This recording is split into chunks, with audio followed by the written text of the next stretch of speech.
prick. What? Oh, you recorded?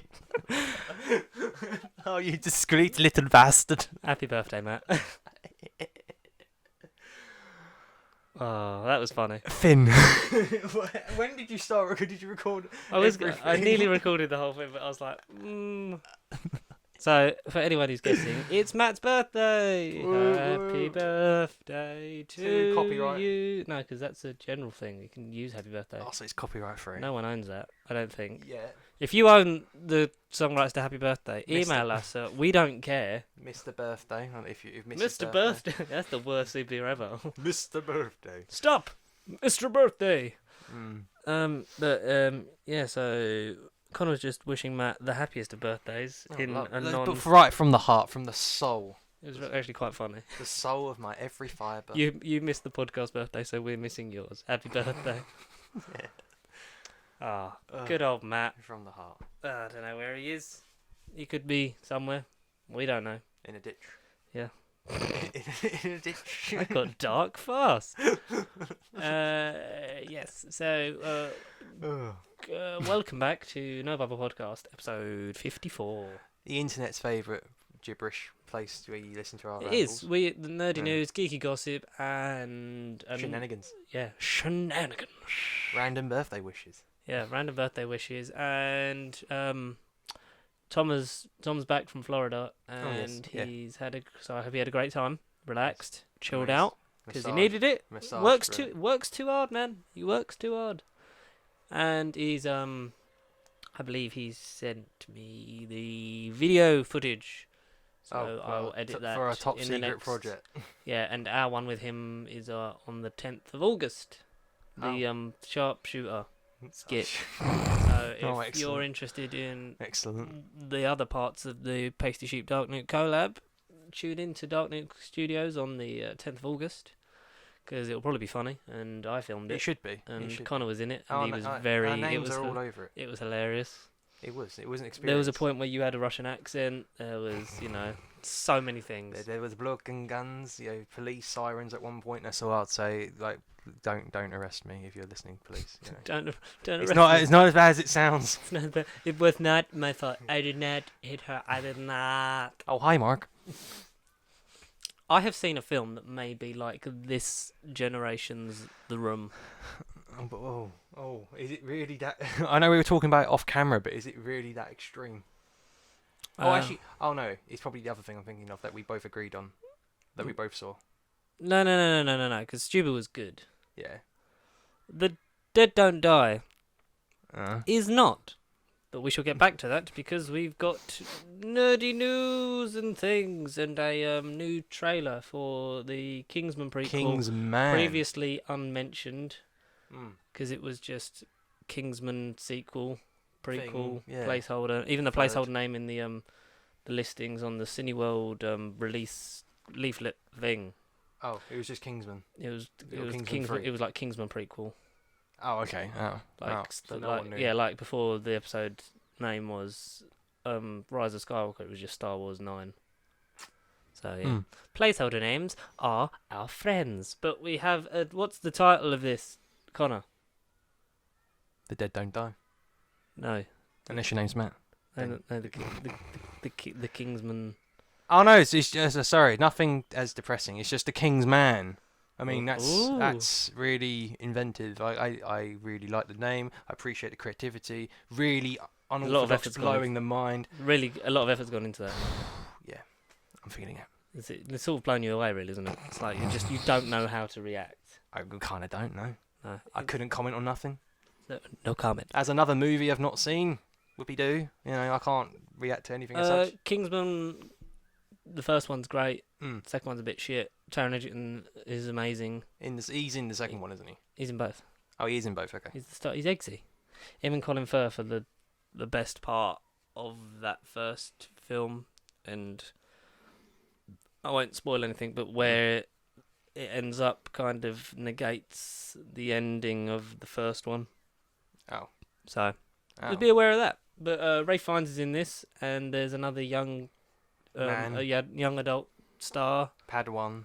guy. Yeah. Basically, yeah. And it's the same tailor shop, but it's set during World War II. From the looks of it, yeah. About the formations of the group and the first sort of like early stages, I believe, and Ray Fiennes is playing the Colin Firth-esque mentor role.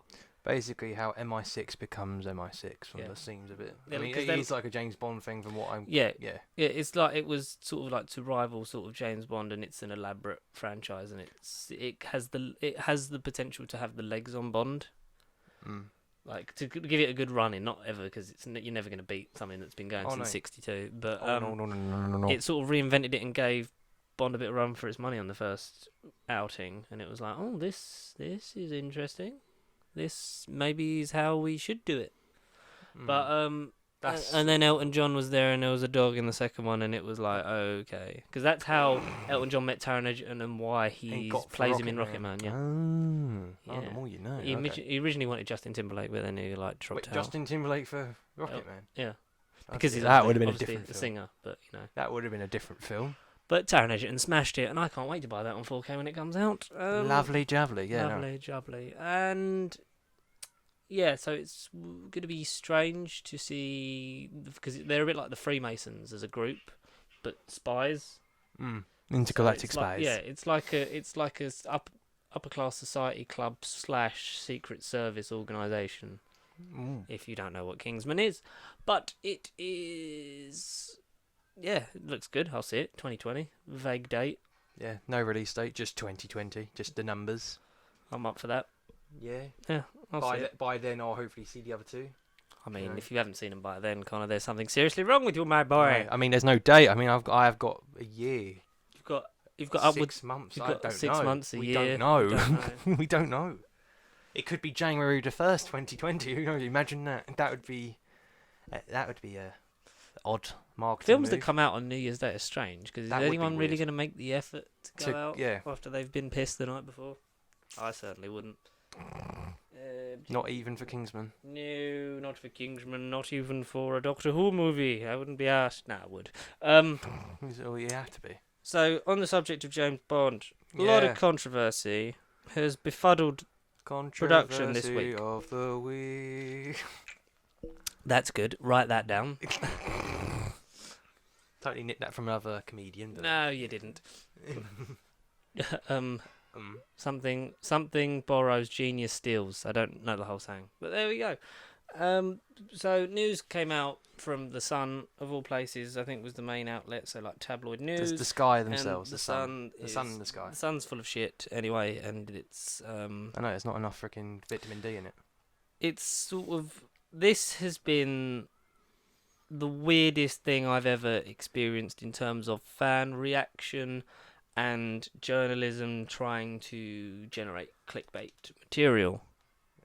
Because have you seen it? You've seen what it is. I've seen the article. So Lashana Lynch has been cast in Bond 25. We don't know her full character yet, but it's been plastered around the interwebs that she will be the new 007 in Bond 25, which, as I've seen people tweet, if you have to explain the difference between James Bond and 007, you are an idiot.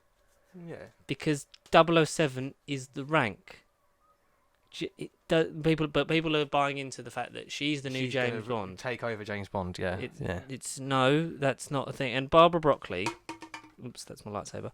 Barbara Broccoli had said that I don't remember it's really annoying because I don't remember the exact tweet, and I'm gonna have a look to see if I liked it, but I'll give you the general sort of lines. Is that she had said they're not, like, James Bond will never be a woman. He was written as a man, but we will from day one. But we strive to generate and create more roles and storylines for female characters, which is the way to do it. Because she said we're not just gonna, like, she basically sort of like took a dig at like franchise, like we're never just gonna gender flip people and sort of like do it just because it's the sort of the thing correct term to do. Yeah. Just because it's like a cash grab thing of like, oh, it's this but with women, which is fair enough. But then like people have been kind of, Barbara Broccoli's not a real name.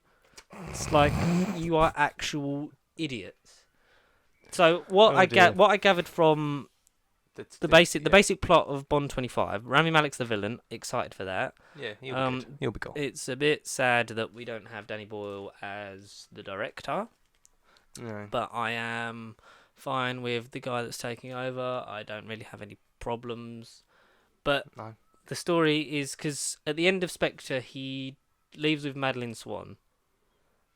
So he effectively, because he does this, he resigns. He like, does resign. The basic thing is like he's left the Secret Service again, which he kind of does a lot in nearly everyone. The amount of what is it? What is it called? Like endings. What do you give? Like, when resignations. Giving, your resignation. Yeah, the amount of resignations he's had. Yeah, he must just have it on file and just print it off. Oh yeah. So Word document, just print. From what I gathered, they we've got to bring him back in because of like something that the world has never seen, like this kind of threat, and they bring in Bond. So it makes sense if he's resigned that someone else would be given the 007 title. Well, yeah, definitely from that explanation. Yeah. If he's retired, he's not 007 anymore. No, he is James Bond. He's officially Daniel Craig has walked away officially. This will be his swan song, and that will be that. Well, it's meant to be his fifth and final one, but then there was rumours before that he'd signed a contract for 2, but then there's opposing rumours that he'd turned it down because it was like he was going to sign 100 million for both films, like this one and another one. But we won't know. I feel like this is going to be his last one. He's 51.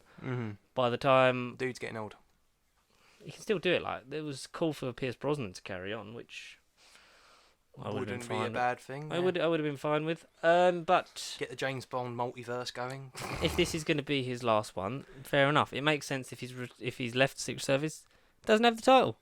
Doesn't have the title. That's it. As long as it doesn't mean that Lashana Lynch's character dies for him to effectively re-go. Now you're 007 again, Bond. Yeah, exactly. Yeah. I don't want that. What would be the point?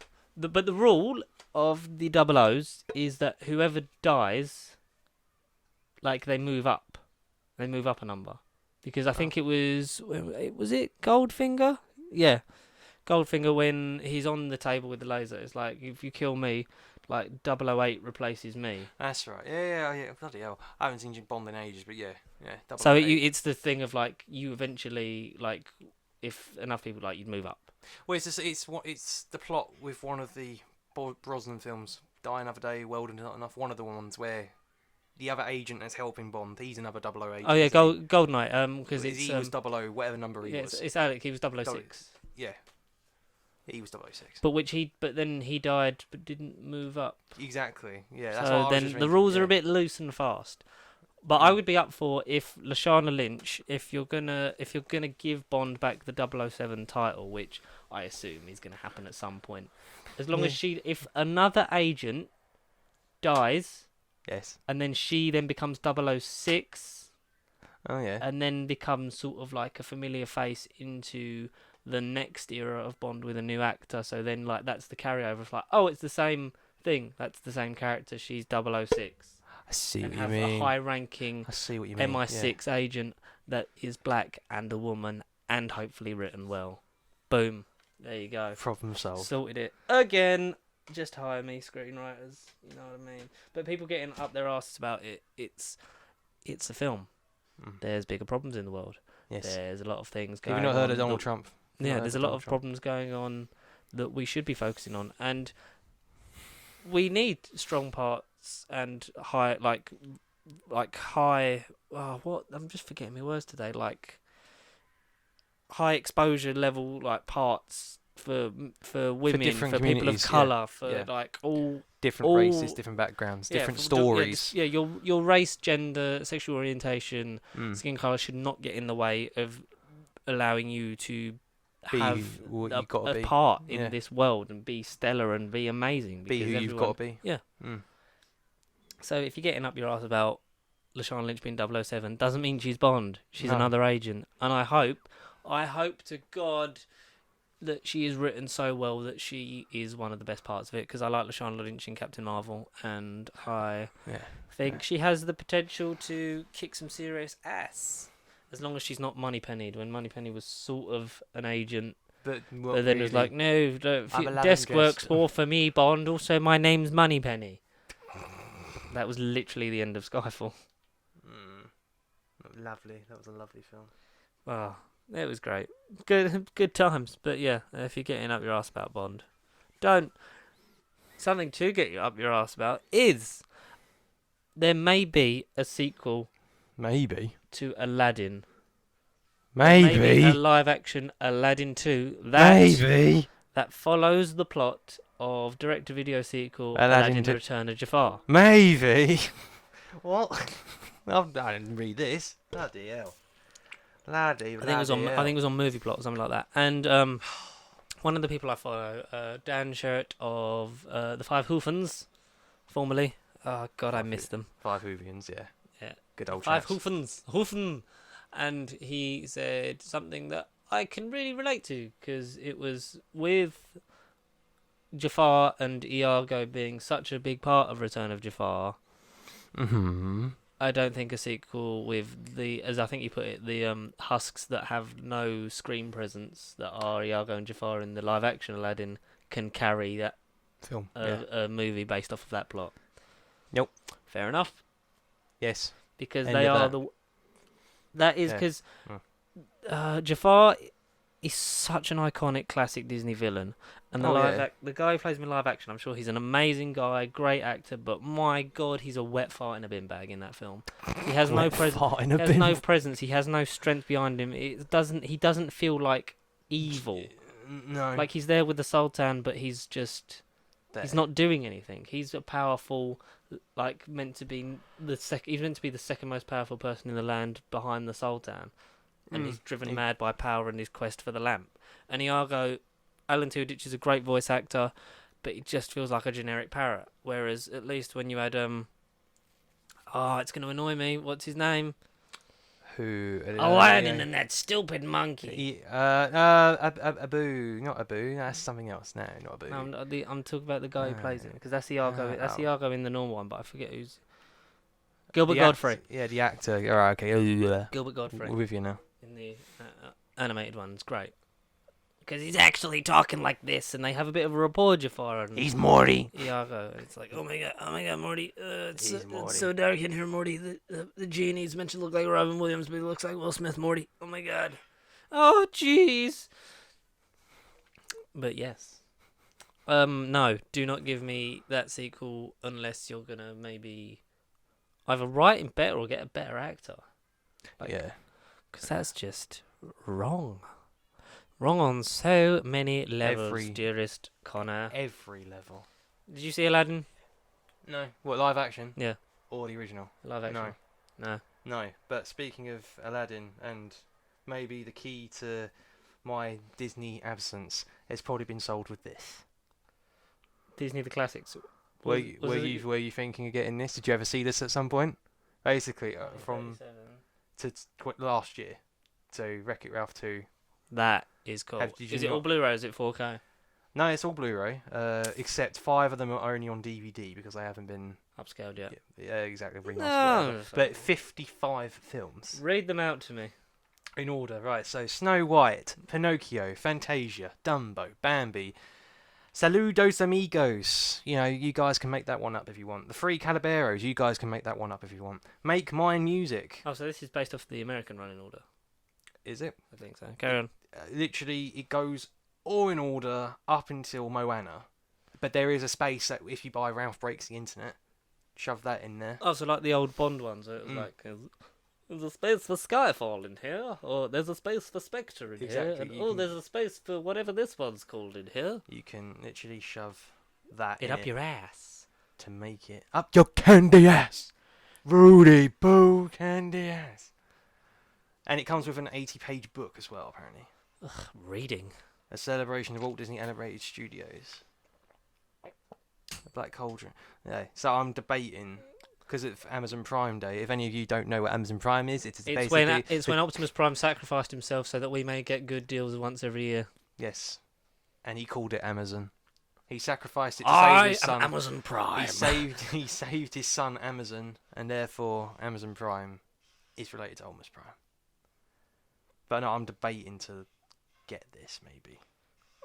It's something that I'd be interested in, But it's the DVDs. But you own them. If they'd upscaled them, no, I don't own any. I don't really own that many of the Disney ones anymore. Certainly not up there, and I don't know if the collective household has them as much as we did. But it's if they'd upscaled the last ones and then put it in there, then I'd think, yeah, it's a complete Blu-ray thing, maybe, because that's nice. What do you mean by the last ones? Well, whatever ones aren't upscaled on Blu-ray and you have to get on DVD. If they'd have just put Oh, no, but they're in here. They're in this collection. Yeah, but they're DVD only on DVD, discs. so but I'm not doing that. You're not about that? No. You're not about that? One format or no format. That's like you're turning into me. That's like getting season 10 and Green Death is on standard definition, but the rest are on Blu-ray. That would be shenanigans. It's pointless. That would be shenanigans. If they'd have done it and it's a bit extra money, but it's because we've had to, upscale these last few, and then obviously they'd re-release them singly as well anyway, just to get their money back. They're like, yeah, I'll do that. If it was all on Blu-ray, then yes. Do you want to know what the 5 are? Go on then. If it's not the early 5, it's gonna really fuck me off, because why would you then? Is in the first 5? Yeah. No, it's none of the first 5. It's basically 6, 7, 8, 10. And which ones? Read it. All right, Saludos Amigos, that makes sense. Free Calaberos, Yep. Make Mine Music, Melody Time, and then The Black Cauldron. That's weird, because 4 of those are animated shorts that you don't actually really sort of need on the set. Like, you could take them off, and if you took them off and upscaled Black Cauldron, I'd buy that. Why Black Cauldron? Black Cauldron is so they're all on Blu-ray apart from Black Cauldron, essentially. Exactly, yes. Oh, fuck's sake. Why? What's the point? Oh, God. Oh, God, I thought George would be happy. This is meant to be my redemption. You know what? I'm going to take my Green Death disc. Green disc, yeah. Yeah, my Green Death disc. I'm going to take it out of my Doctor Who collection season 10, snap it in half, and stick the DVD copy in there, and have the same fucking effect. Straight up their candy ass. Yeah. Take it to Walt Disney Entertainment. Be like, this is what you've done to me. And stick it straight up their candy ass. But, yeah, no. I'm not getting that. No. No, it's just annoyed me now.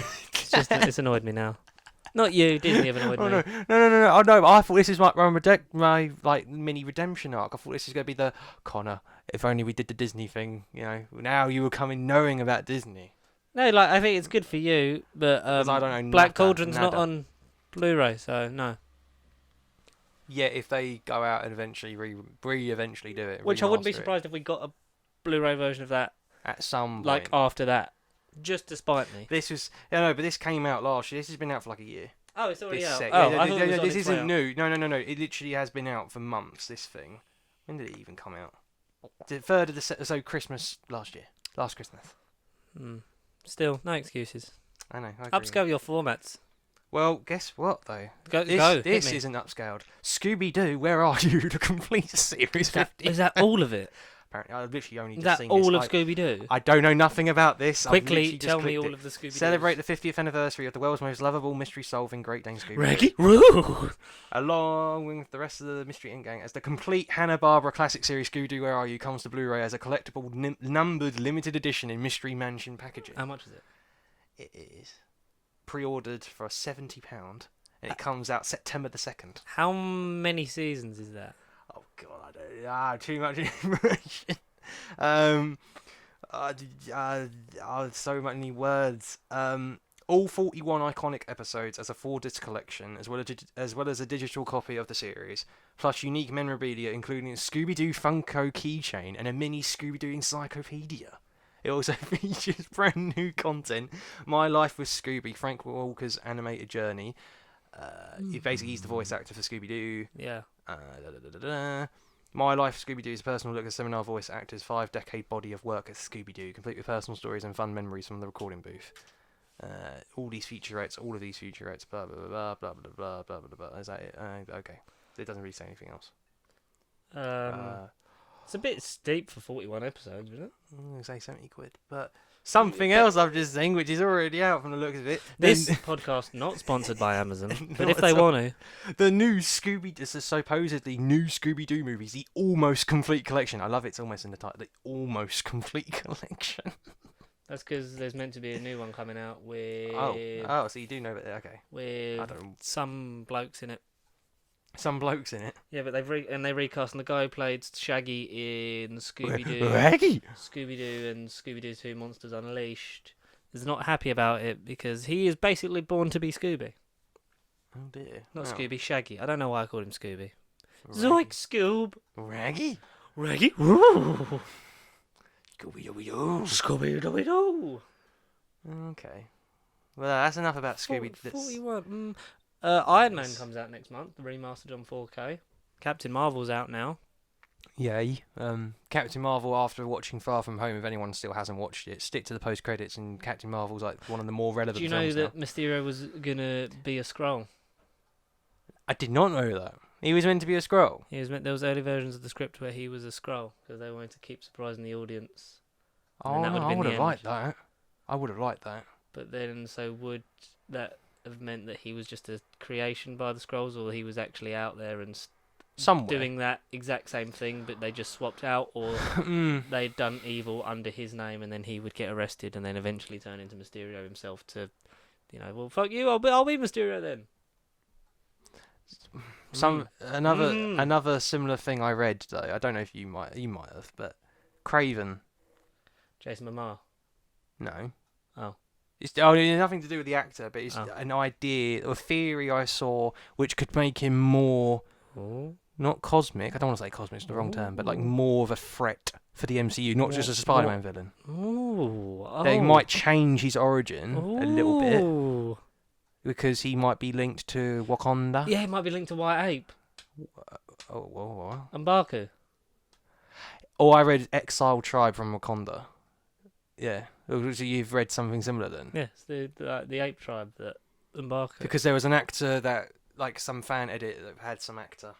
I think I can't remember the actor's name. Probably M'Baku. The guy that plays M'Baku. But in Craven body gear, and they were saying if they put him in Wakanda, it would make him more of a hunter, and I think it would work. It would, but I don't want him to change M'Baku into a villain because he's done his hero bit, and I don't think there's a point for him to turn. It would be good for somebody.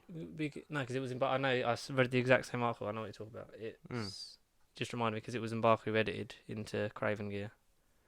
What is the guy who plays him? It's really going to annoy me. When Black Panther. I'm trying to think. Maybe it's in my thinky brain. Black Panther. M'Baku. Oh, it's purple. M'Baku. It's really going to annoy me because I know it's in my head somewhere. He was in Us. Well, Winston Duke. Oh God. Oh, that hurt. Winston Duke. I weren't going to say Winston Duke. I don't know Winston. I would still, but apparently Tom Holland wants Jason Momoa. Yeah, I did read that. Yeah. Yes. It's Craven. Yeah. Yeah, but he's a physical threat. He's a superhero. He can't fool little kids like that. Yeah, you can, because the DCU is dead. It's dead in the water. It's a dead body. It's floating, face down in the pool. Shazam's the only thing. Shazam is the only good thing. It's like Fox. All they had left in the end was Deadpool. Yeah. All DC have now is Zachary Levi and Shazam. Shazam! Yes, alas. Just wanted to give a quick shout out because I started collecting comics. Yay. Yay. So, I mean, I'm limited edition comics with an X. Shout out to them because I went there and I picked up first copy of the Submariner, Superior Spider-Man #1, and Iron Man issue 241 with the Grip of the Mandarin. Grip of the Mandarin. So, love it. Gonna be a proper nerd. So, you should go there, and you audience should go there too, because it's really friendly guys in there, know their stuff, and got all the backlogs, and they got new stuff that comes in that I think they order stuff in for you as well. If like they don't have a certain thing, they'll order it and like tell you when it's coming in, and put stuff aside for you if you're like, yeah, I just need this. It's like, great service, very generous, great people, customer service at its finest from the sounds of that. Yes, so great guys, going back there again soon. What is that going to be a weekly visit? You're going to go right to comics? Yeah, I don't. What made you pick them? Superior Spider-Man is one of my favourite runs of Spider-Man because Dan I Slott. want to read it. Dan Slott is great. Mm. It's obviously, for those who don't know, when Doc Ock and Peter Parker's minds get switched. Yeah. And then Doc Ock's body dies, and he decides to become the superior Spider-Man. The better Spider-Man. Yes, I will become better. I will become superior. And then, like, there's a ghost of Peter saying, I will find my way back to my body. And it's like... Which he does, like, yeah, spoiler, jumping ahead of the comic. Yeah, sorry, George, spoiler in case you didn't know. I think he does. No. He does. Yeah. He does. Yeah. Somehow. Read it before, in parts, never fully owned it. But now I'm going to, because why not? We only have one life on this mortal coil before we walk off it into deep space for the rest of time. So let's do it. That's why we do this. Oh, yeah. My way of reading, I mean, if it was more, I'm not going to say more local, I mean, I could go to Stevenage or whatever, but I mean, my way at the moment of reading is a little subscription service called Marvel Unlimited. Unlimited Head. Mm-hmm. I mean, that's fine, but having the physical copy. It's over 20,000 comics at the palm of your fingertips. But it's not physical. And as we know, digital content doesn't stick around forever, so what do you do when it's gone? Can't read it anymore. It's like with games. Ethernet cable. It's like when games get taken off the digital stores in consoles. How do you get it back? You need to get a physical copy. That's why physical media needs to survive. That's why they still sell it. But will it? Plus, of course it will. But for how long? Forever. Physical media. There will always be a version of it that lingers. Despite what format it will be, and it will always generate the thing, because actually having it is a lot easier than... Don't look at me with them eyes, George. I agree with you. I'm just trying to be... Don't question me. I'm far from questioning you. And plus, if I get good copies and that, and like eventually, like in years to come, they might be worth something. So, because I'm going to do it properly. That'd be the ambition. Yeah, that'd be the ambition. Yeah, just have a room full of comics and movies and stuff, and be nerdy. But like stuff like Civil War, I'm going to get like the whole like print annual thing. Like not the omnibus, but you can collect the paper volume. Omnibus, yeah. Yeah, you get. We'll call it the paper omnibus. Yeah, paper omnibus, yeah. But then if like I could collect like other pieces, each individual comic would be good, but not made of money. No, unfortunately, none of us are. Speaking of made of money, Stuber, we saw that. Yeah, that's going to be taking all the money. Hopefully, that's gonna... Disney's first R-rated movie. It is in 6 years. Or something like that. Strange. I didn't even know it was Disney's movie. I thought it was just a random movie. But Disney, wow. Well, Disney own everything now. Why are we surprised anymore? My God, what a film! That was funny. It's Camille Kajani, Dave Bautista, The Animal, and that's about it for like people you'll know. Yeah. There's other people in it. There's other characters. The basic plot is Camille Kajani is an Uber driver called Stu. I am Stu. How do you do? Yeah. And he picks up. Karen Gillan was in it. Yeah, like not even in the trailers, and like even my mum, who I saw it with, was like, "It's Doctor Who girl." I was like, "Yeah, freaking Amy." It's like, where's the TARDIS? Were you like me when you saw it? You were like, "Oh, she's in it." Yeah, literally. I was like you said, it wasn't in the trailers. It wasn't in any of the press releases. It was sort of like. I thought me might have missed it, and I thought if George was with me, he'd be like, "Yeah, no, I knew he was going to be in the film." But I genuinely thought. Sat down. It's like he's talking to his partner. It's like, it's like why? That's Karen Gillan. But then it makes sense because of Guardians. Like they're obviously such. They're linked. Friends. Yeah. I thought, oh my God. Great, and also owned by Disney, you're gonna sort of push that thing. So she unfortunately dies. Right at the beginning, yeah. Yeah, he gets shot. Dave Bautista jumps off a balcony, like nearly breaks his legs. He does. He just goes. That's the thing. He's like running down the stairs, then he hears a scream, so he jumps off the balcony and then just like hits the floor. But it's not like later on in the film where, because of a certain condition, where all of his moments he can't help. This was genuinely he could have gone down the stairs, but no, screw it. He's a man. He just decided to jump. Also, he wears glasses. That's very important. Very important. A bit too important. Because he's old and blind. And then it jumps forward a bit, and so he's still hunting the guy, Tejo. Tejo, yeah. He's a drug dealer or something. And he gets laser eye surgery, and his daughter, his daughter, drives him there and, drives him back. No, she drives him there, and I think he gets the Uber back. She sets up an Uber thing because he's not allowed to drive. He's not allowed to take these protective glasses off for a certain amount of time. He's got to give his eyes rest, not have direct sunlight and no stress. He's just the glasses he has to wear. And she has an art installation on, and she sets him up an Uber account so that he remembers to go because obviously he can't drive, which obviously he's forgotten about. Sets him up an Uber account, and Stu picks him up because Stu works at the local Uber, the local Uber. Is this the Uber store? No, there's no Uber store. It's basically like a sort of the range kind of thing, and it's got like outdoor stuff. It's got fishing. It's got bikes. It's not too exciting. It's not electronics. It's like a general hardware store sort of thing. Yeah. But like when he finishes, then he like works as an Uber driver. In his spare time. And he never really gets good ratings. No, he just wants his 5 stars. Is all he wants his 5 stars because like you get a certain thing, then you can't. Because it's true, like if you get a low rating, you can't use Uber anymore. That's for passengers, and I assume also for drivers. Is that how it actually works in real life? Like each individual driver has to get rated. Yeah, because obviously you rate them, and they rate you as well, don't they? I've never actually used Uber. You're not? Not yet. What's my Uber rating? Because then if you drop below a certain Uber rating, Uber won't come and pick you up. Oh, full stop. I thought that driver won't be allowed to pick you up. But the whole company will just won't. Yeah, no. I'm 4.71. What? And you have to be 5 stars. No, like you only stay 5 stars if you keep using Uber. Yeah. Right. How often do you use Uber then? I don't use that much. Only like if I go out somewhere, and or if I'm going on a night out, and then that's my way home. Let me have a quick look at my past trips. I don't know why I'm looking at my. Yeah, I always rate the driver 5 stars. Oh, okay. Okay. You rated. I didn't know it works like that though. But then, like, you don't see their rating of you. You just like your rating will like drop and raise depending on So you start off with like a 5 because obviously you've never had a thing before, and like 5 stars. I think if it drops below like 3, then like you're an in average of 3-star rating, then you're like, yeah, we're not coming to pick you up. So and then I assume it's the same for Uber drivers as well. God, I just rate them 5 stars. Yeah, play it safe. Don't blame you. I mean, I didn't know it worked like that. Mm-hmm.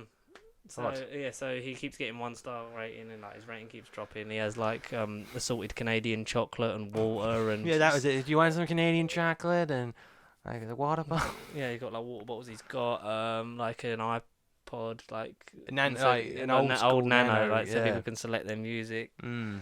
And he picks up Dave Bautista's character Vic. Because like he's left it like Uber, and he gets in and he's like throwing off the glasses. Yeah, he's trying to, them bloody when glasses. You can see the bottom line, you're ready to go. So he like throws off the glasses. So he's already like using him as a sort of like getaway driver / like escort to try and carry on finding the case because there's going to be a drop. Finds partner dead. Like there's like one of the informants dead. Is like goes to this gay bar. All the time there's the subplot between Stu and Becca. Yeah, Becca. Girly fancies that friend that they own business together, but then he basically fancies her. He's fancied her for a long time, and apparently they've slept together, and she acts like nothing's happened, and has this like douche of a boyfriend.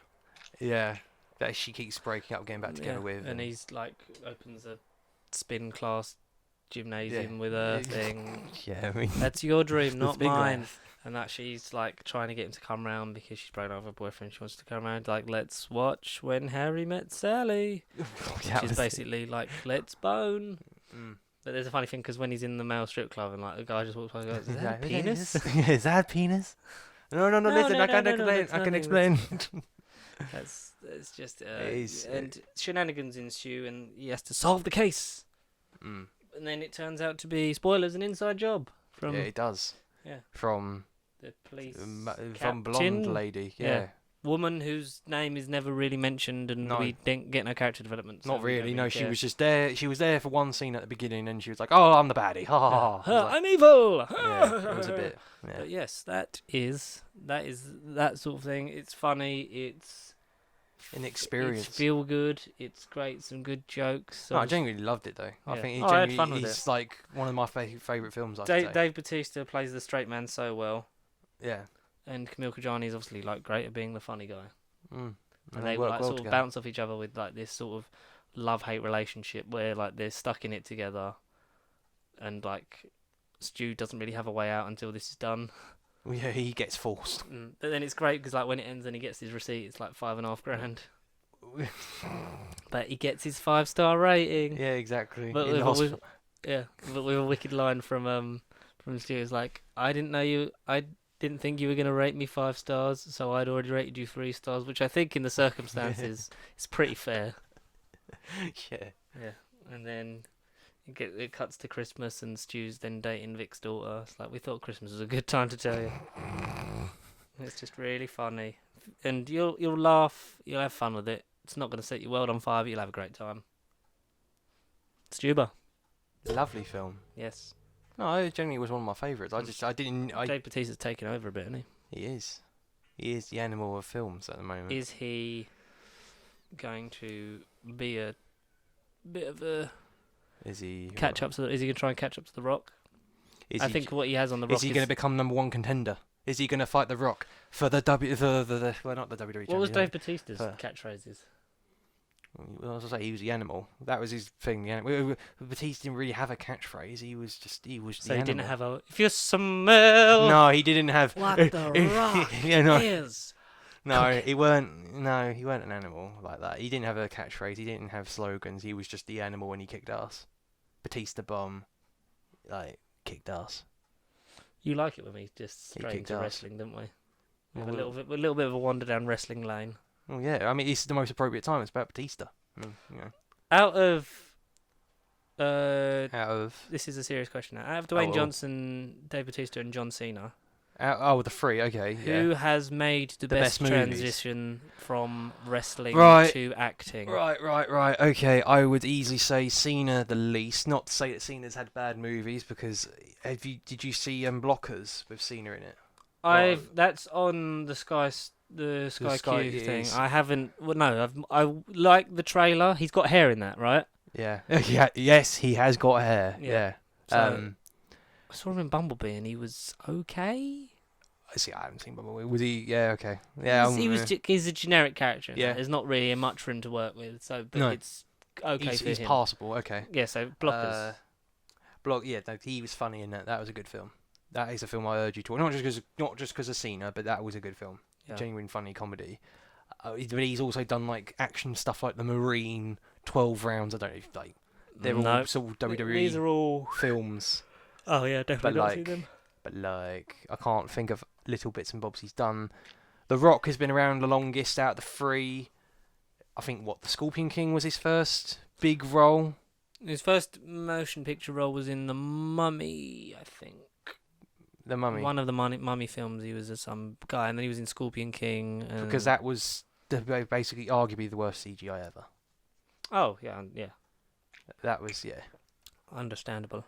But then he's been in various comedies over the years, and they've all been good. But I would say The Rock makes the same movie over and over again. He kind of does. That's fine. Journey to the Mysterious Island, Rampage, and Skyscraper. Just generic action things. San Andreas as well. San Andreas. Random.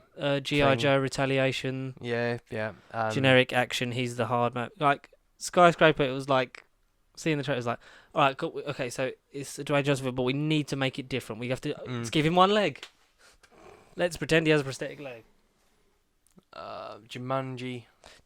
I enjoyed Jumanji for the fact of what it is. If it was if it wasn't a franchise, I don't think I would have enjoyed it as much.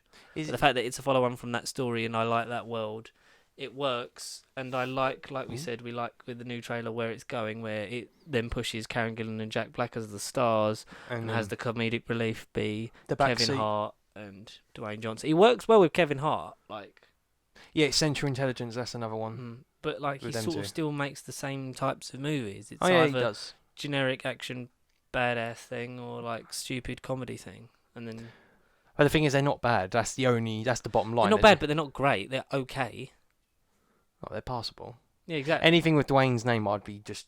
Even if you say if I was... It's an easy watch. It is an easy watch. You just flick it on and be like, okay, fine, I'd watch it. I like when he was in The Game Plan. Game Plan, that was years ago, yeah. That was 2000. That was one of his early things. And I think that's when... Tooth Fairy.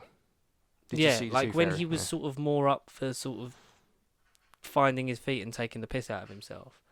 But now he's sort of like, yeah, this is me. Like Hobbs and Shaw, I am looking forward to. Is he in all the other Fast and Furiouses, or he's in from Fast 5 onwards? And he's pretty much the same in that. Like you say, he's action. Well, that's also the thing. Like even in Fast and Furious, like it became its own. Like when it knew what it wanted to be, and sort of became a self-parody thing of like, yeah, we know we're not that serious. Like we're dragging a safe through the streets of Rio, and the amount of friction it would literally not move.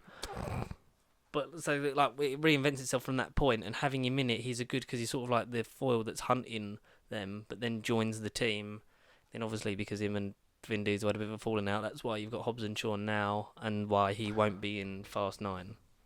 Oh. But should be back for Fast 10. Yeah, because Hobbs and Shaw was meant to come out later on, but because of like the tension between him and Vin Diesel. Oh, well, they got on. They didn't like each other. No, they don't like each other. That's why there's that joke in Fight With My Family. And he goes, yeah, and I'm Vin Diesel, mate. Why she goes, I'm so sorry. Okay. Well, I don't know none of this, but okay, all right. Yeah, but Vin Diesel's just a discount Dwayne Johnson, really. Oh. That's all about family. It's family. Because all he does is Fast and Furious. And Riddick. And Riddick and... Well, the games as well, but yeah. Triple X Returns on Occasion and Triple stuff X, like that. That's it, yeah. Triple X. But yeah, Hobbs and Shaw looks great because it is a spin-off. And it's got Jason Statham in it, so it's characters that are established in that franchise, not the main stars, but they're being given something to do and playing off each other because they are totally different people, but they are the hard man. And it's going to be like one of them's going to be. I feel like Statham's going to be the funny guy and Rock's going to be the straight man. Yeah, and probably. It just looks bonkers. Like Idris Elba is the villain. It's like, is he new to it? Is he new to it? Yeah. It's super basically like with Super Soldier Serum. So he's the next stage of human evolution. So it's like apart from like the only other thing the Fast and Furious franchise can do is go to space at this point. Oh, Jamie thought it was just about cars. I thought it was about racing. Oh no, it gets that was it. Like when they parachute out of a plane in cars and stuff like that. It's like it's great. Watch the Fast and Furious franchise because it is a lot of fun, especially after Tokyo Drift. It gets great. Well, there's a box set 4K of 1 to 8. I don't think it's in the Prime deals, but have a look. I was tempted to see about that, whether it was worth. Furious 7 will make you cry, because that's when Paul Walker. You thought you could leave without saying goodbye. DVD, saying 2001. Exactly. You want to get a Disney one that's got a couple of DVDs in it, you saddo. Yeah, but Dave Bautista, when we were getting back to how it was a wrestling comparison. Yes. Guardians of the Galaxy sort of show, like, because that was his first real role, wasn't it? Yes, whether or not he's done small things. He was like Guardians, and he cried when he got the role, and that's why he's been so supportive because James Gunn gave him his chance. Been so supportive, like James Gunn when he got sacked and then rehired because when he was gone, he was like, I'm only going to do my Disney, like what I'm contracted to do, and if I can get out of it, I can. Showing his loyalty to James Gunn. And he doesn't, like, he's got such, like, he's not a bad actor for a wrestler. Like, no. None of them are, because spoilers, a certain part of wrestling is persona and acting up and being, like, sort of following a storyline. Am I wrong? Yeah, no, right. I'd shut your mouth right there. It doesn't matter what your opinion is. Rudy Poo candy ass, mate. If you were going off the rails, mate, I'd kick you out the window right now. You know. No, let's say at least I'm right on that. So you're fine. Yeah. And I just like how he's just it's deadpan comedy, and I think there are some. I think with the right, I want him to have like the right roles to sort of push him on. I don't want him to just be all comedy. I want a couple of these. He's done Guardians. Maybe we'll get him into something and then get him into something more serious. He's been a cosmic star. Was also Inspector. I've literally just got his filmography. He literally was Inspector. Henchman, yeah. Which I thought he was going to be like a Jaws kind of thing because he has the weird like metal nails, but then he just gets thrown out of a train. And that was it, yeah. It would have been nice if he'd have been like this generation's Jaws, like just kept coming back. Yeah, the reoccurring villain. Yeah, just like, it's Fingernails Man again. Fingernails Man. Mm-hmm. Speaking of fingernails, so who would you say is the better actor anyway? We didn't finish. You said John Cena was the worst. Yeah, well, The Rock at this point, I don't care what he's in because I know it'll be decent. Like it'll be fine. Like you say, all right, very samey, but I can't comment on it, but it's just, like you say, he's in the same things. All right, get some people's nerves, but I just know with his name, I'll be in least intrigued. Not necessarily for him, but just with his films, I know they'll be good. Yeah. I don't watch them for him. I know he'll be good in it, but I'll watch it for everything else. And then Batista, like you say, he's done little bits and bobs. He's like you say, he's making his name. But so far, Batista's got a good little run going at the moment. Batista has got a decent streak. Has he got anything coming up? My Spy. Not I know. That's the spy one where he's teaching that kid how to be a spy. I do know that one. That looks funny. He's filming a movie called Dune. D-U-N-E. Like Dune. He's in the Dune remake. Yeah, which is based on it's based on the same 1965 novel. Dune is in the old. Wow, he's in the Dune remake. I think he'd be great in that. Who is he though? Glossu Raban, Bless the brutish nephew of Baron Harkonnen. Did I say have you known Dune or like? Very little. Zendaya's in it as well, apparently. It's a point where everyone's going to be in Josh Dune. Brolin. Yes, Oscar Isaac. Yes, I'm up for that. Oscar Isaac and Josh Brolin. Jason Momoa. Yep, obviously. Oh. So Dave Bautista sort of fits the archetypal sort of villain henchman mould of that world. I've heard of Dune, but I don't fully know what it is. Dune remake. Army of the Dead as well. Oh. It was directed by Zack Snyder. Ugh. The film will be released on Netflix. Oh, that says a lot then. Oh. Says it all. I saw a film that was really crap. This generation. At least you're honest. It's possibly The Room style, but less enjoyable. But I think this could become like that because there are so many self-parodying things in there. It's called The Dead Don't Die. It's a zombie film with the greatest cast ever disassembled. I thought you meant the other one you saw, the other horror thing. I'll talk about Annabelle. I'll talk about Annabelle Comes Home in a minute. But I thought The Dead Don't Die was like the slogan for Annabelle. I didn't know it was a separate film. No, it's a film that so it stars Bill Murray, Adam Driver, all right, Carlo Ren, Tilda Swinton, Chloe Sevigny. I don't know who she is. Steve Buscemi, Donald Glover. Not Donald Glover, Danny Glover. Sorry, oops. Caleb Laundry Jones, Rosie Perez, Iggy Pop, Sarah Driver, Raza, Carol Kane, Selena Gomez, Tom Waits, Austin Butler, Esther Bellin, Luca Sabat, Larry Fessenden, Rosal Colan, Sturgill Simpson, Maya Delmont, Talia Whitaker, and Jai Winston. If you ever feel bad about yourself, just think someone got paid to write and direct this movie. Okay. It's terrible. It's a horrible watch, and I don't get it. So it's written and directed by Jim Jarmusch. I think that's how you say his name. And if it's not, I'm really not caring that much about it. So it starts off with the pre-title sequence is so Bill Murray and Adam Driver are sheriffs in a town called Centerville. Right. Again, just like with Kingsman, that really is creative. They've gone to Hobo Joe has stolen some chickens from farmer something played by Steve Buscemi. Steve Buscemi has the best line in this film, but I will get to that. So Steve Buscemi, Farmer Miller. Yeah, okay. So he's had his chicken stolen, and it's like, and they're talking to him, saying, like, "Go come in," and then like he's firing a gun at police officers, like, "Shouldn't we bring him in?" And he's like, and he goes, "Hey Cliff, fuck you." Okay, and then does he actually say okay afterwards? Basically, and then they leave, and then Sturgill Simpson's song "The Dead Don't Die" plays at least 5 times in this movie. Oh, it plays over the credits where it's just literally names flashing up on a black screen. And it's like, shouldn't we bring him in one of these days? And it's really static dialogue, and it's stupid. And Selena it's like the trailers play it off like, oh, it's going to be like a zombie apocalypse, and they're going to fight it together, and it's going to be great because we've got a great cast, and Selena Gomez is in it. Selena Gomez dies almost instantly. Oh, right. Oh. I've not seen this one advertised, so when you said The Dead Don't Die, I genuinely don't know this film. And so polar fracking, which is like drilling into the surface, like and extracting gas from underneath, like the surface of the Earth and stuff, has shifted the Earth off its axis. Oh right. Oh. So which has meant that the lunar patterns are unnatural and therefore are causing the dead to rise. Okay. But the first night that happens, it's only 2, and they go into a diner and eat 2 people, and so 4. No, they just die. They don't come back.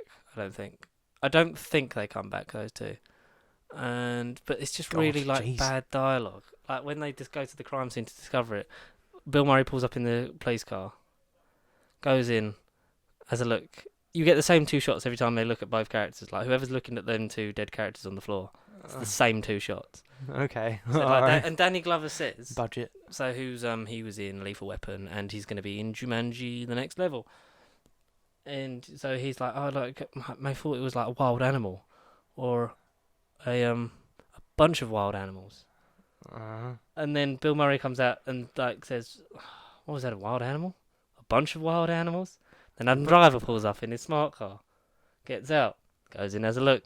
Same 2 shots of the dead bodies. Animal? Was it a wild animal or a bunch of wild animals? What? And then the same thing. And then Mindy, the final, because there's 3 police officers. One of them's like the one in charge is obviously Bill Murray, and then she goes in like, what was it, a wild animal or like a bunch of wild animals?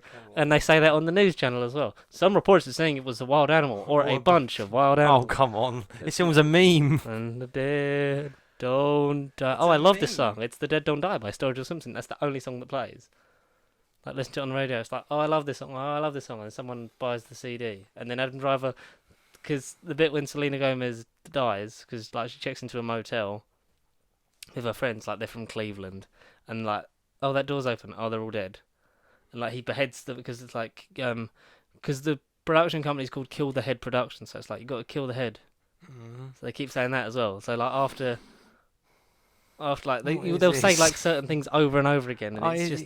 What? It gets better. It gets not better, but it gets fucking crazier. So like then he's cutting off the head so that they don't come back. And then he just walks out with Selena Gomez's head and then just throws it back in the room. Steals the CD because she bought the CD of The Dead Don't Die.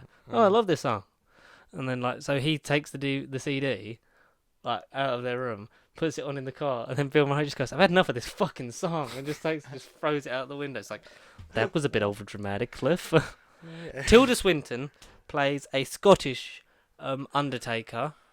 Right, a Scottish undertaker. Who is a samurai warrior. What? What? She has samurai swords. Who's Scottish? She works in the morgue, but they have to leave one of the dead bodies in the police station because she's not here, so she'll have to pick up tomorrow because she's only just got here and blah blah blah blah. And Bill Murray does the night shift, but has a nap in the cell next to her. He literally does his shift. He just goes to sleep. Okay. And she's in the cell next to him and she's moving. As she do. No one ever closes their doors or locks them when the zombie apocalypse starts. No one turns their lights off. Zombies will come in and out. It's surely it all about. This film must have been set on opposite day, surely. Like whatever you should do, they didn't, from the sounds of it. Like. Oh, there's great jokes about Adam Driver being Kylo Ren. Oh, is there? Yeah. He has his ship from Last Jedi, like his Imperial cruiser, is his keyring on his car keys. Of course, it has to be. Oh, can I have you? And he gives his keys to Tilda Swinton, and gives him it, and I see his picture. Goes, Star Wars. It's like, yeah, I love it. It's like, great fiction, and that's it. They move on. God. Also, Tilda Swinton is from space. But she also says she's Scottish and she's a samurai. But then when she gets beamed up by her alien brethren, they say, I knew there was something weird about her. Well, I knew she was strange because there's a lot of Doctor Strange references to her. Like, they keep calling her strange. Of course, yeah. And she I thought it was reference to that because she waves her hands and turns computers on and decodes loads of stuff. I was like, is that a Doctor Strange thing? It's like, no, she's an alien, so she summoned her craft and beams up and goes home. Like when the apocalypse starts. But here's the kicker. Adam Driver. Adam Driver knows he's in a movie.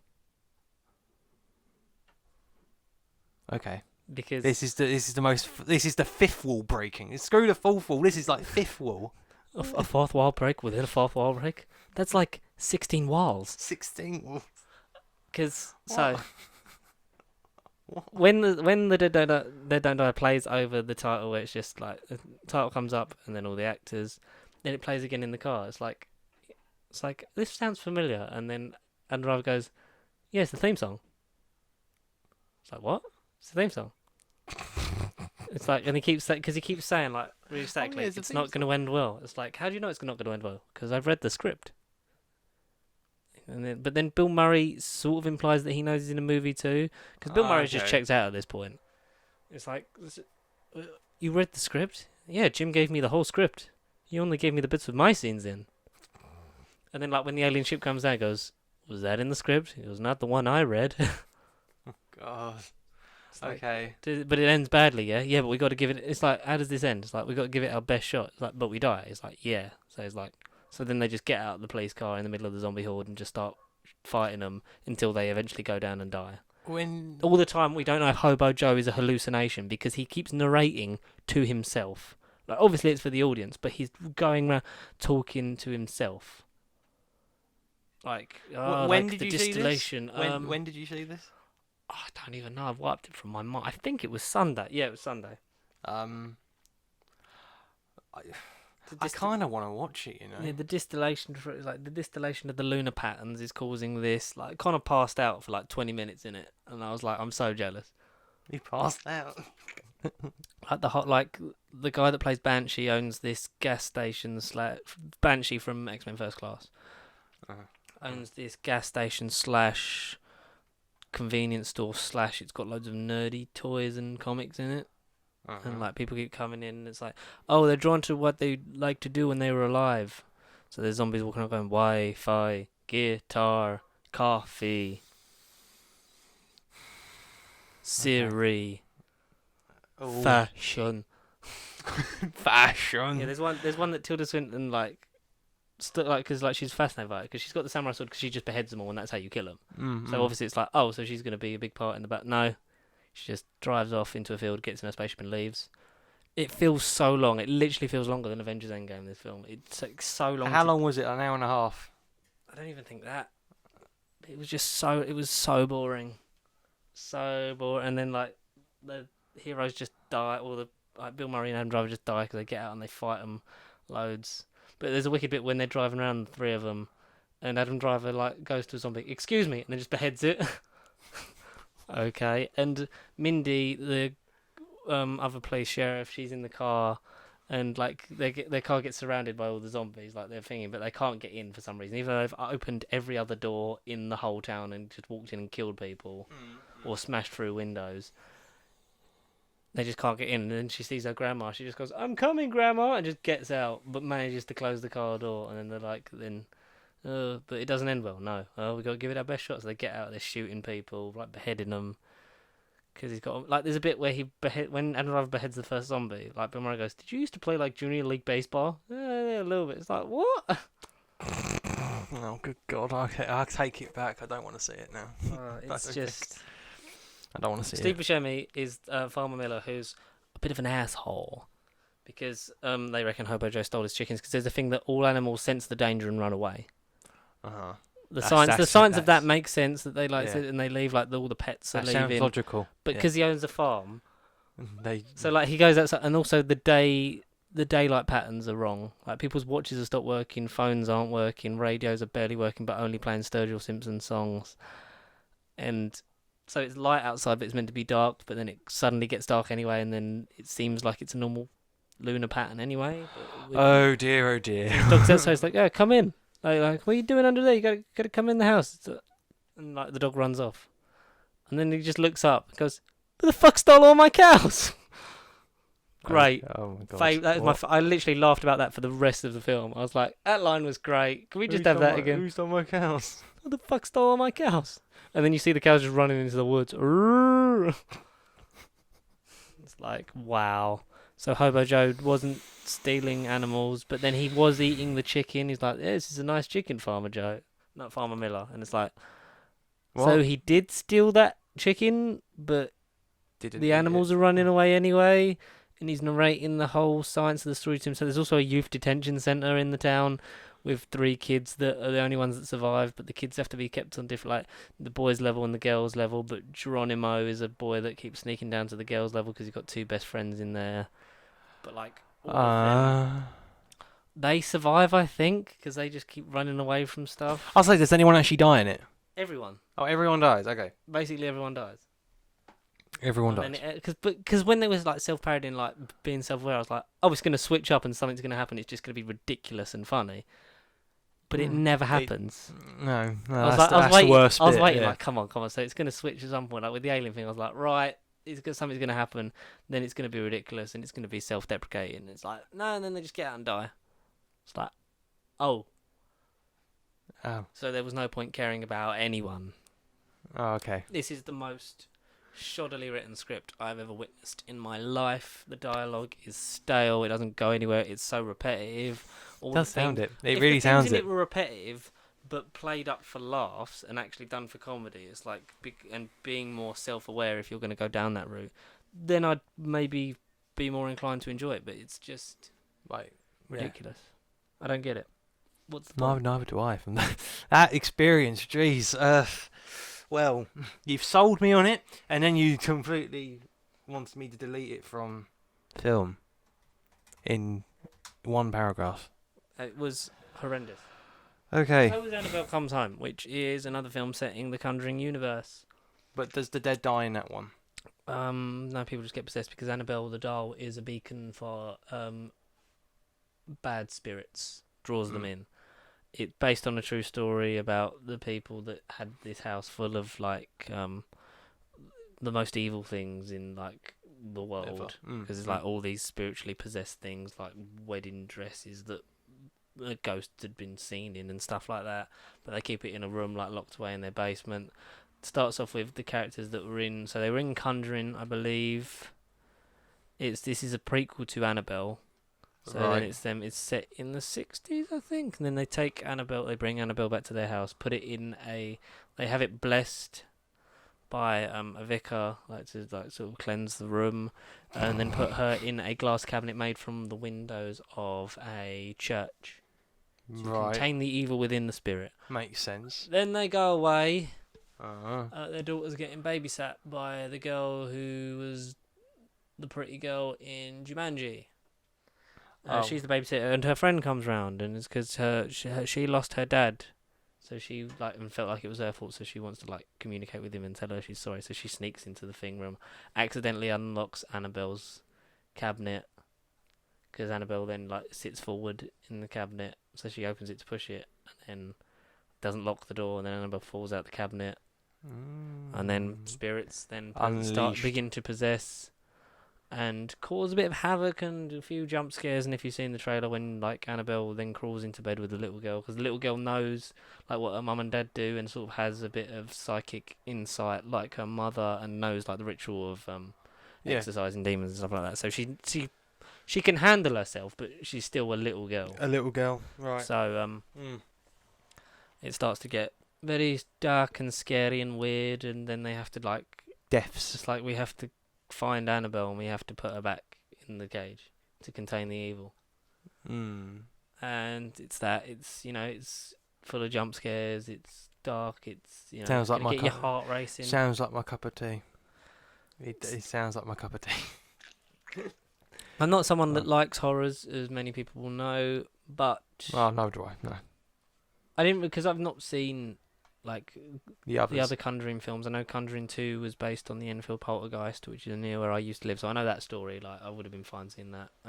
There's The Nun, which is set there as well in that universe, based off a specific spirit that they have. Because I think Conjuring like is all the spirits, and then you branch off into like the other ones. Annabelle's like the doll and blah blah blah, all based on true things loosely, like all the good fiction is. Right. And yeah, it's okay. Like, it's not something I'm going to clamour to watch again. If I'd watched all the others, maybe I'd have sort of got into it a bit more. Maybe. But I was just, like, trying not to shit my pants. Don't blame you. But yeah, I'd go see it. You're not gonna lose anything from not seeing it. But you don't get anything from seeing it? No, I personally don't, because I'm not invested you're not in in this it. Yeah. series. But that'd be the same with me. I would get nothing from it because I'm not in it either. So. But it's enjoyable. It's good. It's horror well done. It's well made. It looks good. It looks nice. 4K. Would you 4K it? I want to see the re-release of Apocalypse Now so bad. I've not seen Apocalypse Now. Oh my god, it's the final cut that Francis Ford Coppola has been there for, so then he's finally got the version of the film that he wanted. It's what I would put Apocalypse Now on a list of movies that you have to see before you die. Okay. The production behind it is more fascinating than the film because it was one of the most troubled production ever in all of like the history of cinema. Like Marlon Brando had was he'd like put loads of weight on, but he was meant to be playing an AIDS victim. Oh god! Like the weather and that out there, it was just literally like hell. But yeah, see that when it comes out in August, re-release, and then buy that on 4K. As you do. You have seen yes. some strange things. Yeah, but thinking of it, there are some stranger things. Stranger things about, particularly on the interweb known as Netflix. We finally caught up with the popular streaming service known as Netflix. Yeah, our real corporate overlords. It was a week or 2 weeks ago they dropped season 3. It was about that. Yeah. Oh no, 4th. I thought it was Independence Day. That's why it was the full. No, it was the 5th. It was the Friday. Was it? Yeah, it was the Friday. It was the 5th. Okay. All right. So. And season 3. So we didn't have a season last year. Yeah, I honestly thought it was a year, but then I go 18 months. No, there's nothing in it. Yeah, there's nothing in. Yeah. I like how they come out relative to the holiday, like because you got it around Halloween season 2, because then they're dressed up as the Ghostbusters for Halloween, and they should get 4th of July, like around 4th of July, because 4th of July celebrations. Independence Day. Yeah.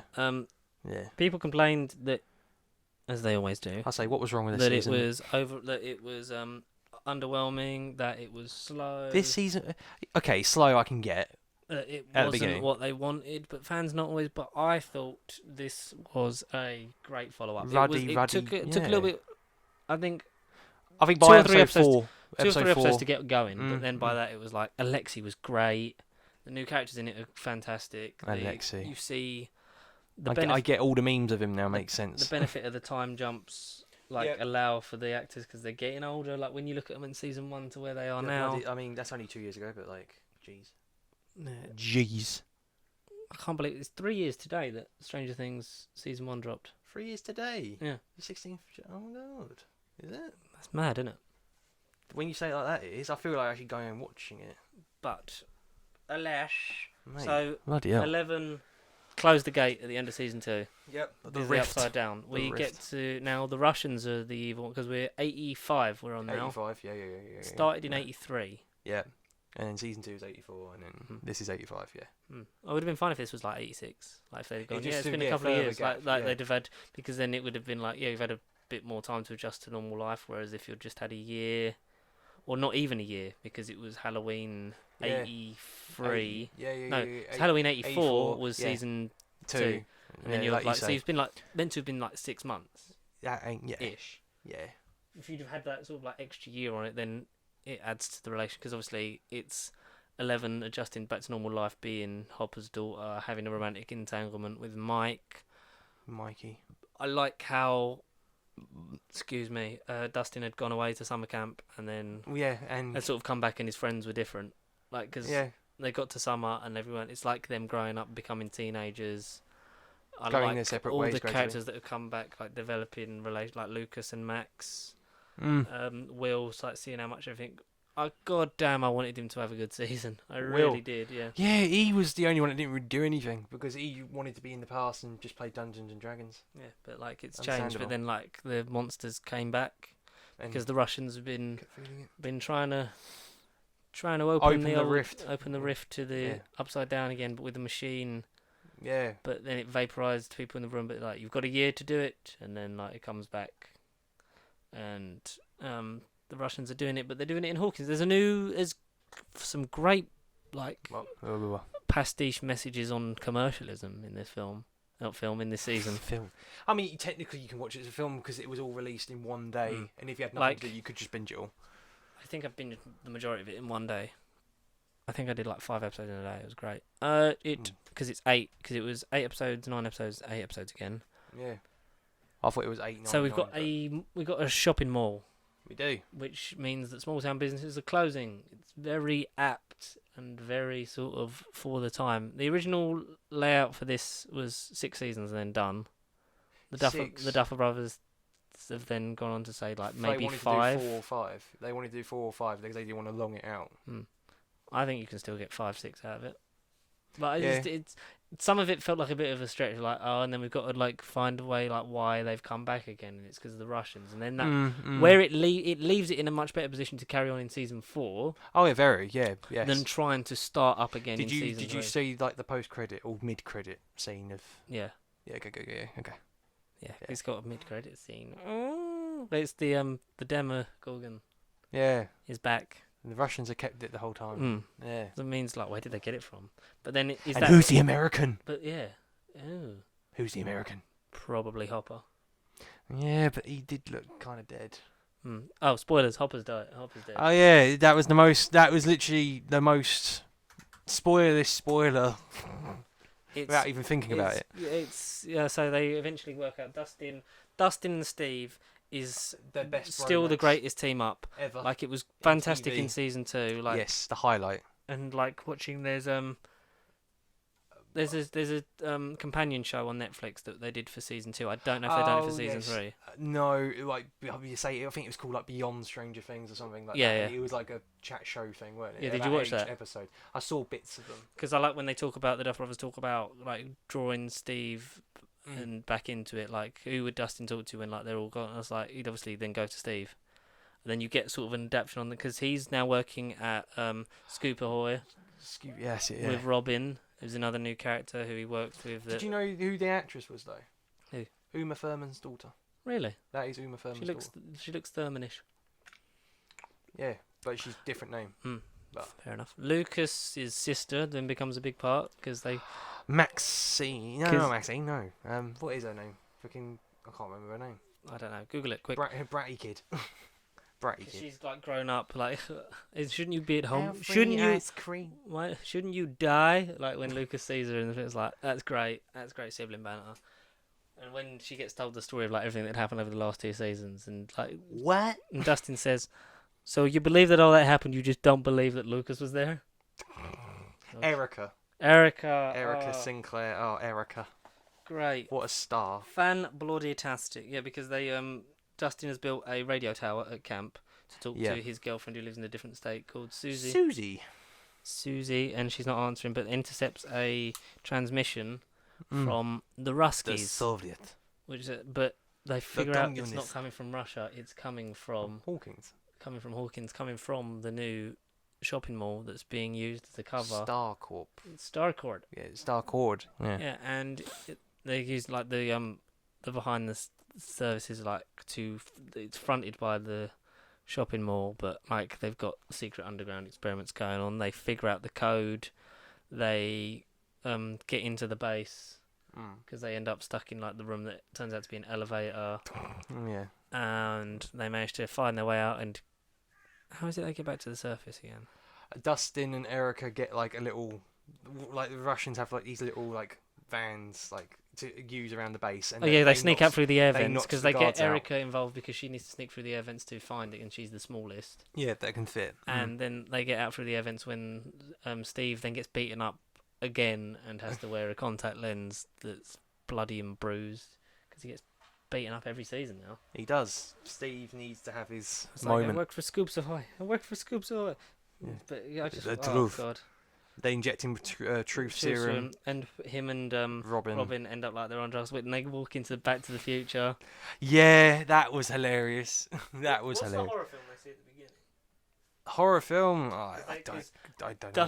Because they go to all the boys go to see Dustin because the back doorway through Scoops Ahoy gets them into the movie theater without having to pay. Yeah. I'll Google it then. What was that horror movie? So when they go back to the top, they're hiding out because they know people are following them. So they hide, and they're like basically on drugs. So Dustin and Erica have to she's like, watch that. He says to her, watch them. Like they're sneaking into a screen of Back to the Future. Stay here, wait till this is out, and get back on the bus and get home with all the other people that are there before we're getting trapped at the mall. While this is going on, you've got Billy, Max's stepbrother. Billy has a bit of a redemption. He was a cool character in season 2. I liked him. No, I didn't like him until you learnt about his past. You did not like Billy? No. He was an arsehole for like the whole of... I know, that's what made him good, because he was a genuine arsehole. And like, as opposed to Will getting infected again, and like, alright, he didn't have a good season, but I didn't want him to be the victim of the mind player again. But I like it was Billy that I like he was still linked though. It's like I can sense him, like, because like when he keeps getting in the goosebumps, like in the film at the start, it's like you know something's like not right. But he doesn't get possessed. Billy gets... The Thing. Was it The Thing? I thought it was like Field of Evil or something like that. It's something with the dead. Field of Evil. Shaun of the Dead, no. Day of the Dead. Was it Day of the Dead? It might be Day of the Dead. Something like that. I'm just searching up movie references. Would have said, surely, this is the one they said. It was something of the dead or something like that. So Billy gets taken to the Upside Down and possessed by the Mind Flayer, and he's like slowly converting people. Like one of the guards that, because he works as a lifeguard, that is that Mike's mum? Fancy? Yeah, Mike's mum. Yeah, I forgot who she was at first, but I forgot all the surnames. It was like, oh yeah, that's because she's married. Like her husband's like the boring one that falls asleep, and they got the little girl. But it's also they've got Nancy and Mike. Nancy and Jonathan working at the newspaper. Daily Bugle-esque.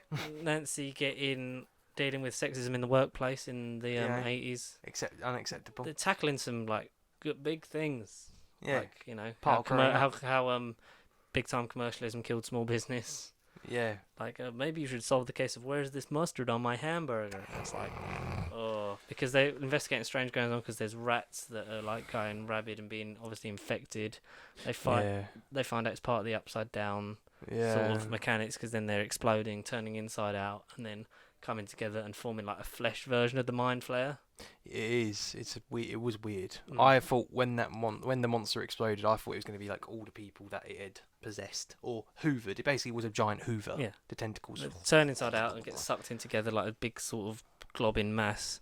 Because when 11 closed the portal before, like it broke the link, and then like part of it had survived and is then possessing things to build its body because it can't get back to thing. But then it's like made stronger by the links to the Upside Down when the Russians have like opened the portal.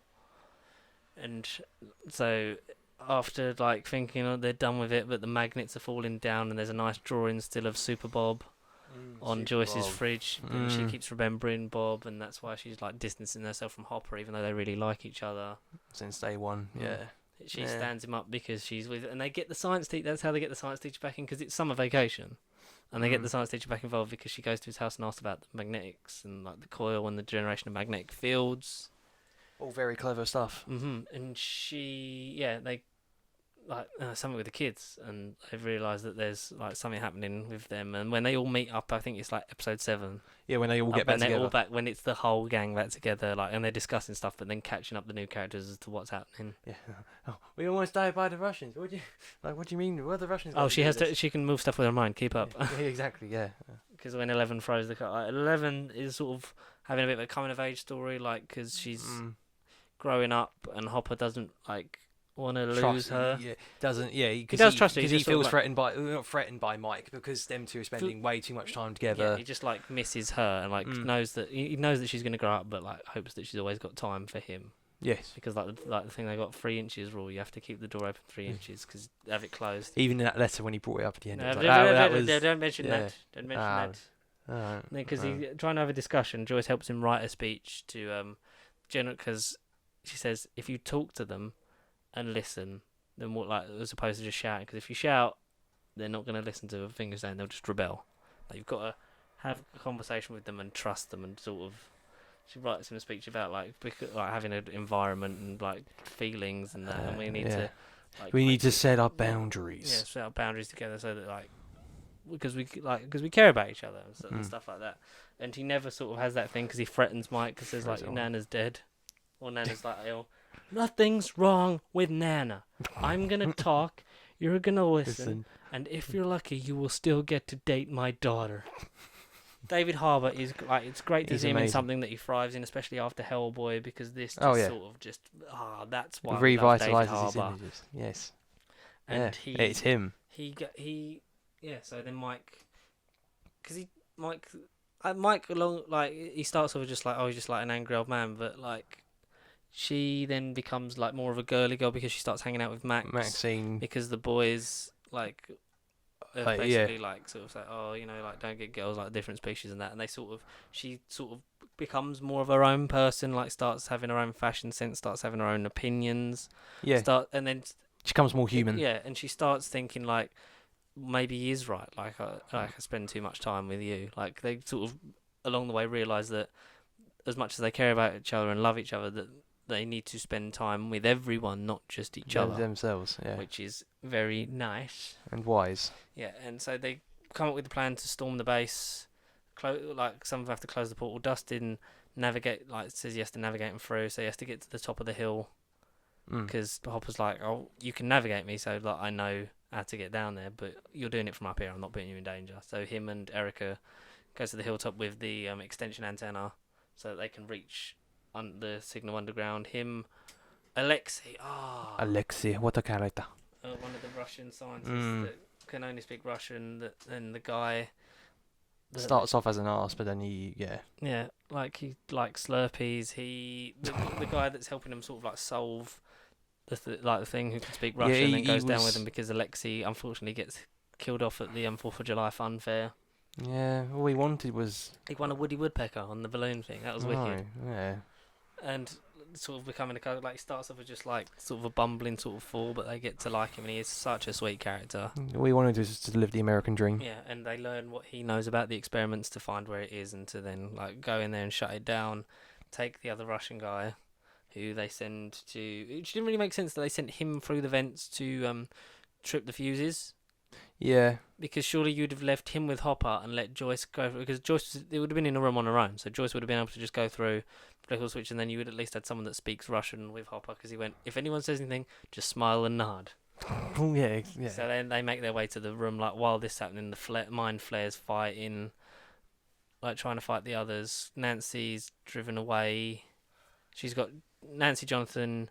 I think it's all the kids apart from 11, Max, and Mike are in the car. Oh, the car. And then like Dustin and Erica on the roof. Like Billy's like trying to chase them down. They have to steal a cable from one of the show cars. Yeah. The mind flare was following them, but then goes back because then Billy finds 11, brings it to the mind flare, knocks out Mike and Max. Well, whatever you do, stay very still. It'll all be over soon. Yeah, and the mind flare's going to connect to her because it believes once 11's out of the way, there is no stopping its plan. Which would be and true. And then it's about, like, before it possesses her, the gang comes back, starts throwing fireworks at it, to distract it. Just to buy time. The classic slingshot. Just to buy time until... Well, it's very, like, Hammer Horror, like, the way when it's sneaking around... Well, not like sneaking, it's in the centre court of the mall.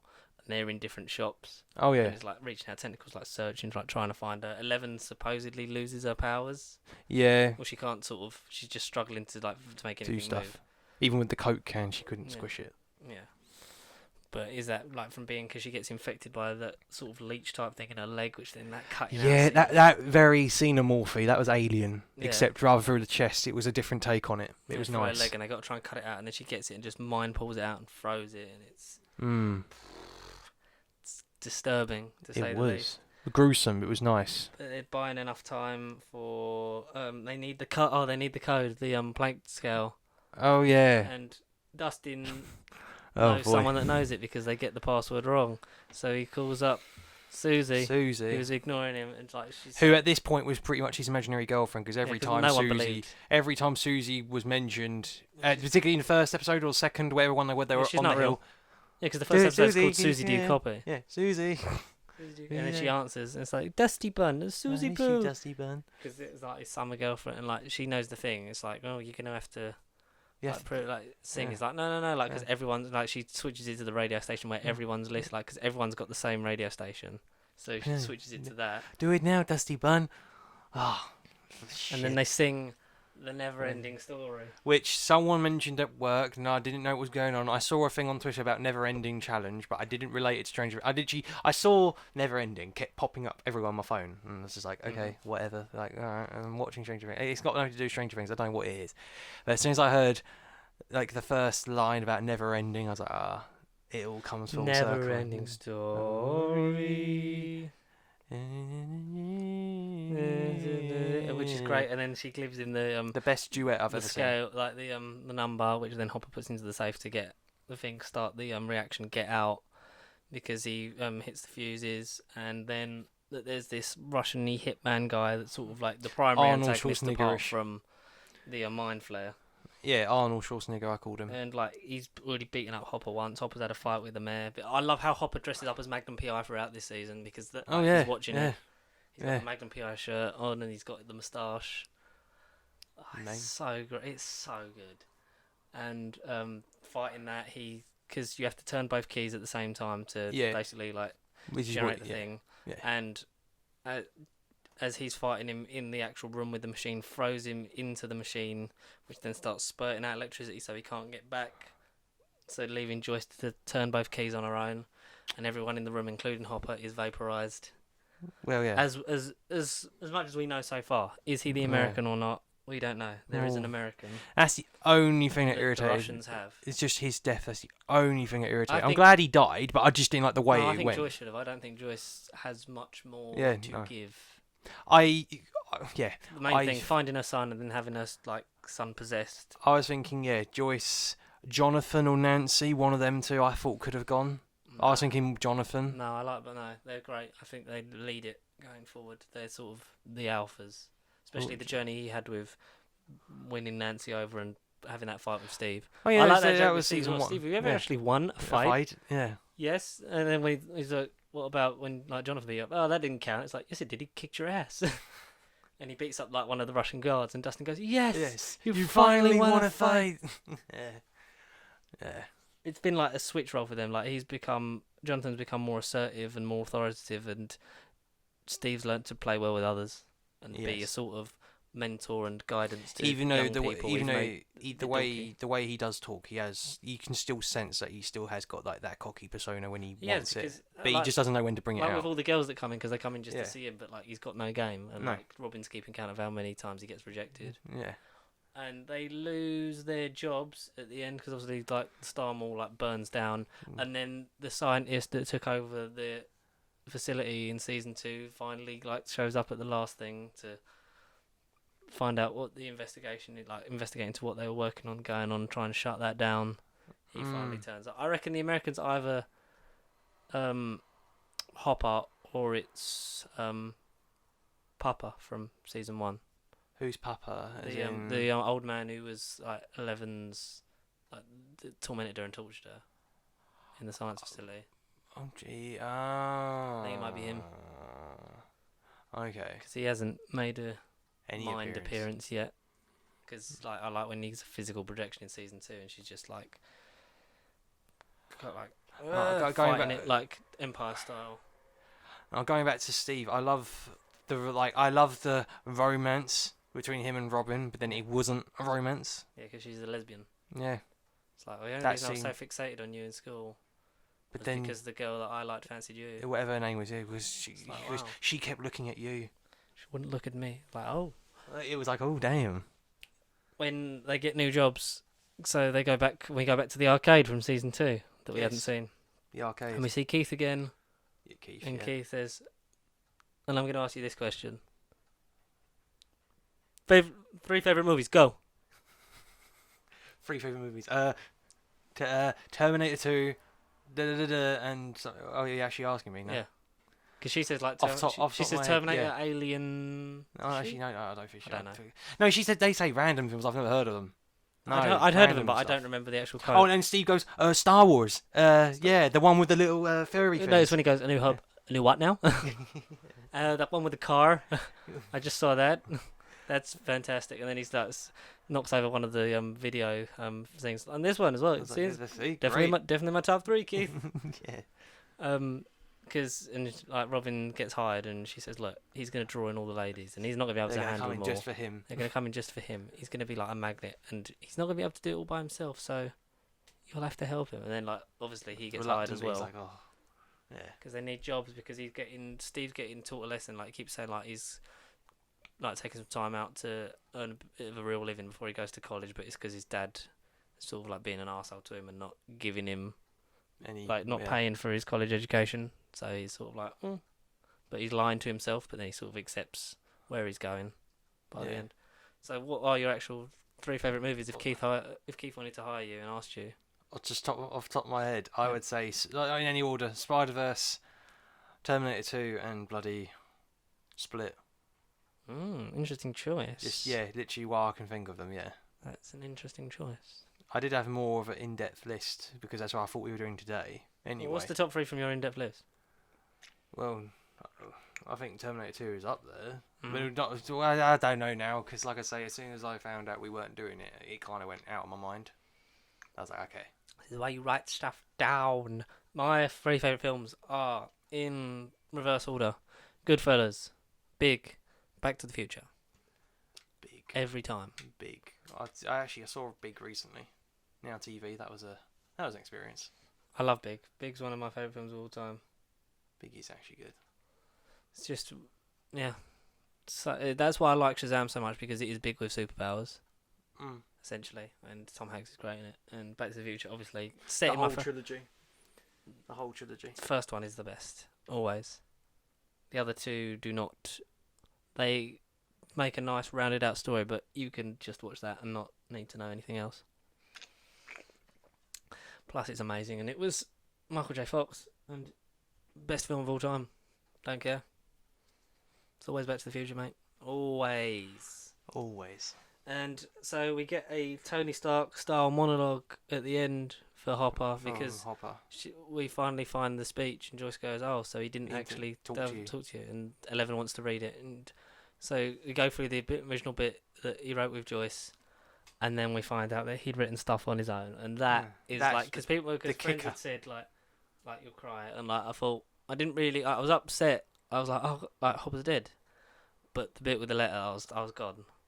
Because when it like starts going like, look, the truth is, I haven't had like feelings like this, because obviously he'd lost his family, like lost his daughter, and his wife had left him. I hadn't had these feelings for a long time, and like you brought that back out in me again, and then like you're growing up, and I just hope you still have time for your dear old dad, and just keep the door open 3 inches. Always keep the doors open 3 inches. Yeah, which is like a nice little "I love you 3000" style sign off, and then obviously we get the mid-credit scene with the Demogorgon in Russia, and mentions the American and what that means for season 4. God knows. No. At this point, season 4 is kind of confirmed. They haven't come out officially and said, at the time of recording, they haven't officially said season 4 is happening, but it is. They've already started work on it. They're just waiting for Netflix to say, go. Yeah, go. But yeah, that's about it. I mean, we were going to talk on Good Omens, we haven't finished that yet, so next week.